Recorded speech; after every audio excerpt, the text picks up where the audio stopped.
सोचिए, एक ऐसा प्यार जो अधूरा रह गया और मौत के बाद भी जिंदा है। आज हम एक ऐसी ही कहानी में उतरने वाले हैं, रात की मेहरम की कहानी। ये सिर्फ एक कहानी नहीं, ये प्यार, धोखे और एक ऐसे श्राप की दास्तान है जो आज भी अपनी कीमत वसूलता है। कहते हैं, हर कहानी के पीछे एक सच होता है और हर रूह के पीछे एक अधूरा दर्द। और ये लाइनें इस कहानी पर बिल्कुल फिट बैठती हैं, क्योंकि हम जिस रूह की बात कर रहे हैं ना, वो बनी ही एक बहुत बड़े दुख और एक अधूरे दर्द से है। और यही यही इस कहानी का सबसे बड़ा राज है। रात की मेहरम वो पैदा नहीं हुई थी, उसे बनाया गया था। उसे बनाया था उसके दर्दनाक अतीत ने, उसके कभी न खत्म होने वाले इंतजार ने। तो चलिए देखते हैं कि इस कहानी में क्या क्या है। हम जानेंगे कि वो भूत बनने से पहले कौन थी, फिर बात करेंगे उसे कातिल रात की जिसने सब कुछ बदल दिया। देखेंगे कि उस श्राप का जन्म कैसे हुआ, और सबसे आखिर में वो अनकहा सच जो शायद सब कुछ बदल दे। तो शुरुआत करते हैं बिल्कुल शुरुआत से। इस कहानी की जड़ तक पहुंचने के लिए हमें थोड़ा पीछे जाना होगा, ठीक उस डरावनी रात से 5 साल पहले, जब वो कोई रूह नहीं, सिर्फ एक लड़की थी जिसकी एक अधूरी प्रेम कहानी थी। तो 5 साल पहले उसका नाम था मेहर। देखिए, कहानी में एक क्लासिक सा ट्विस्ट है। एक तरफ फर्ज, दूसरी तरफ प्यार। घर वालों ने उसकी मर्जी के खिलाफ उसकी शादी तय कर दी थी, जबकि वो किसी और से प्यार करती थी।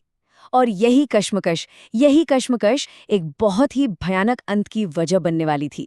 और यही कश्मकश उसे उस रात तक ले आई, वो कातिल रात जिसने सब कुछ तबाह कर दिया। ये रात थी उसकी शादी से ठीक एक दिन पहले की, वो रात जिसने उसकी किस्मत पर मौत की मुहर लगा दी। तो हुआ ये कि रात के ठीक 1:30 बजे वो अपने प्यार से मिलने के लिए घर से भाग गई। सड़क के किनारे खड़ी उसका घंटों इंतजार करती रही, पर वो नहीं आया। उसे मिला तो सिर्फ धोखा, और फिर एक ट्रक ने उसे टक्कर मार दी और वहीं उसकी मौत हो गई। लोग कहते हैं, मरते वक्त उसके मुंह से बस यही निकला, जिसने मुझे इंतजार करवाया वो कभी सुकून से नहीं रहेगा।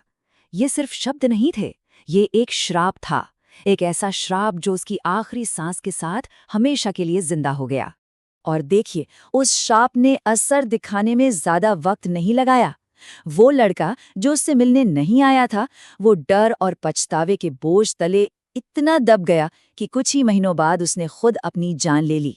और बस यहीं से मौतों का वो सिलसिला शुरू हो गया।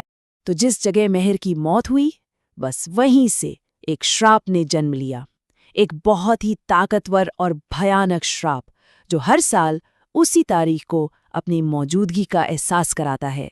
तो कहानी कुछ यूं है कि उसकी रूह हर साल एक नौजवान को अपनी तरफ खींचती है, पर शर्त यह है कि वो उसे देख सके, उसकी आंखों में आंखें डाल सके। और अगर किसी ने ऐसा कर लिया तो वो उसे अपने साथ ले जाती है। क्यों? क्योंकि वो आज भी इंतजार कर रही है। पर रुकिए, जो कहानी अब तक सबने सुनी है वो आधी है। असली सच वो कुछ और ही है, और यकीन मानिए वो कहीं ज्यादा चौंकाने वाला है। और यहीं होती है असली परीक्षा। तो सब सोचते हैं कि वो अपने बेवफा प्रेमी को ढूंढ रही है, बदला लेने के लिए। पर सच ये नहीं है। सच तो ये है कि वो किसी ऐसे को ढूंढ रही है जो उससे सच्चा प्यार कर सके। वो बदला नहीं, एक नया निडर प्यार ढूंढ रही है। तो फिर वो परीक्षा क्या है? परीक्षा बहुत सीधी है। वो बस किसी ऐसे को ढूंढ रही है जो बिना डरे उसकी आंखों में देख सके। वो डराना नहीं चाहती, वो तो बस ये देखना चाहती है कि क्या कोई है जो उसके दर्द के आर पार देख सकता है। तो नतीजा बिल्कुल साफ है। जो भी उसकी आंखों में देखकर डर गया वो हमेशा के लिए उसका हो गया, पर जो नहीं डरा वो आज़ाद हो गया। मतलब डर का अंजाम है कैद और हिम्मत का आज़ादी। और यहीं ये कहानी हमें एक आखिरी पड़ाव पर लाके खड़ा कर देती है, खासकर उन लोगों के लिए जो देर रात सफ़र करते हैं। उनके लिए ये एक चेतावनी भी है और शायद एक चुनौती भी। तो सवाल अब सीधा सा है कि अगर कभी रात के ठीक 1:30 बजे वो किसी को दिख जाए तो क्या होगा? क्या नजरें झुका ली जाएंगी या उसकी आंखों में देखने की हिम्मत की जाएगी? ये एक ऐसा सवाल है जो एक चेतावनी भी है और एक दावत भी।